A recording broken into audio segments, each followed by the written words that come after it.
Hi, I'm Ian Harvey, massage therapist. This is my friend Michelle. Hi. Today, we're going to be working with chair massage in such a way that you, the massage therapist, will not hurt yourself. I've seen a lot of chair massage where people are really using a lot of muscle. Do you feel well supported by the chair, by the way? Yes. Okay. Where people are using a lot of muscle, where they're using a lot of thumbs, and people are hurting themselves. They're coming home with sore hands, they're coming home with sore shoulders, and all that stuff. And that's not necessary. I'm here to show you the lazy way to do a chair massage. In fact, that's the way that I do all massage, is the lazy way, because I'm a lazy, lazy man. So the number one rule is to use straight limbs as much as possible. We're talking about straight wrists, and if you can't use a straight wrist, don't go past 90 degrees here. Don't hyperextend, and to use straight elbows, straight-ish at least. So we're using straight limbs, and we're using gravity. So I'm lunging into each of these. I'm not just press, press, press, press. Feels good, but it's not great for your longevity. It's not great for your joints. It's not great for being able to deliver consistent pressure. Versus using straight limbs, this all comes from gravity. It all comes from the movement of my hips. Okay, second rule is to use the elasticity of the client's body.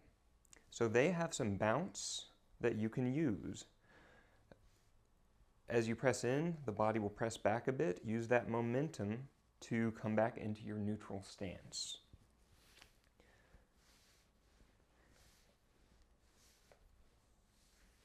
And whether that's doing unilateral work or bilateral, this is going to be the case.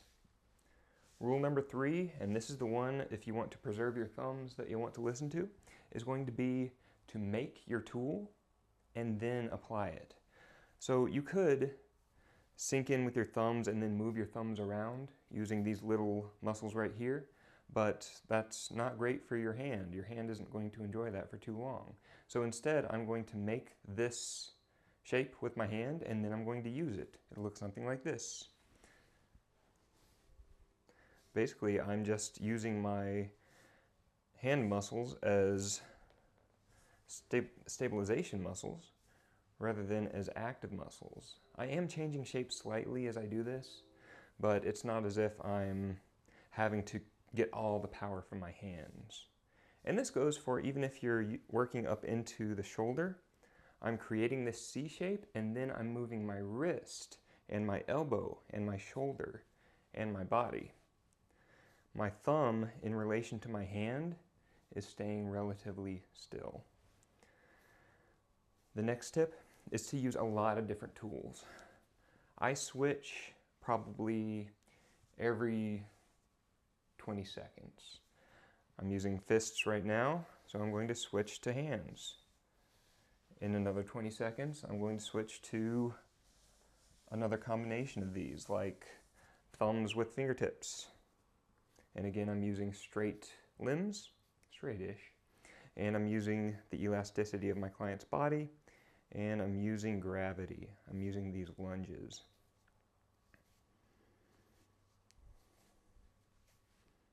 Next tip, use different angles. So don't just come from straight behind. If you come from the side, you can get a lot of nice spreading pressure on these erector spinae muscles just by doing more of this lunging, using this elasticity of your client's body.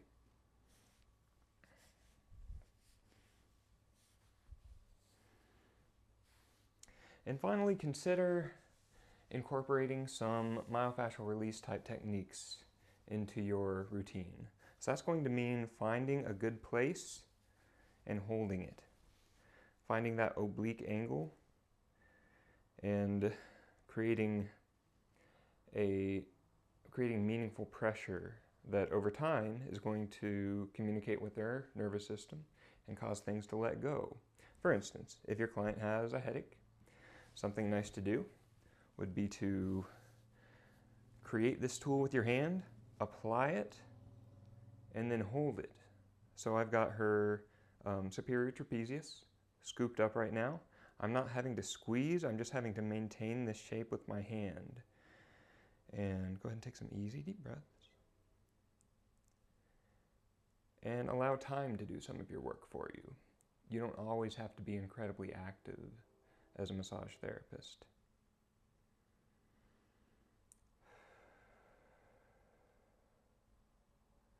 The nervous system is doing your work for you. Their breath is doing your work for you.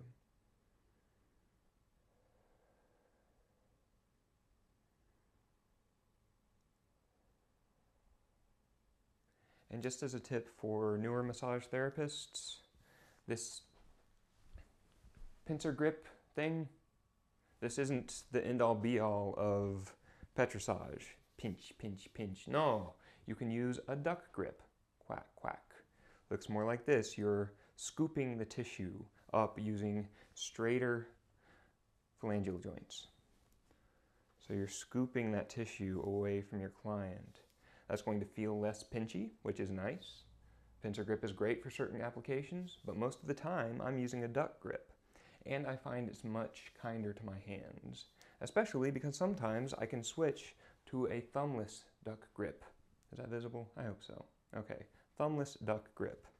And it looks something like this. My thumbs are relaxed, they ain't doing nothing. The only thing that I'm using are my finger flexors and the pressure from gravity going into the heels of my hand. And this is kind of an easy thing to maintain. I could do this all day, and there's no pressure from my thumbs. All right, so as a review, use gravity, use straight limbs as much as possible, use a variety of tools, let the client's own natural bounce do some of your work for you.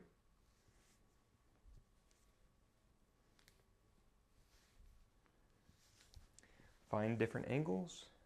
Think myofascially.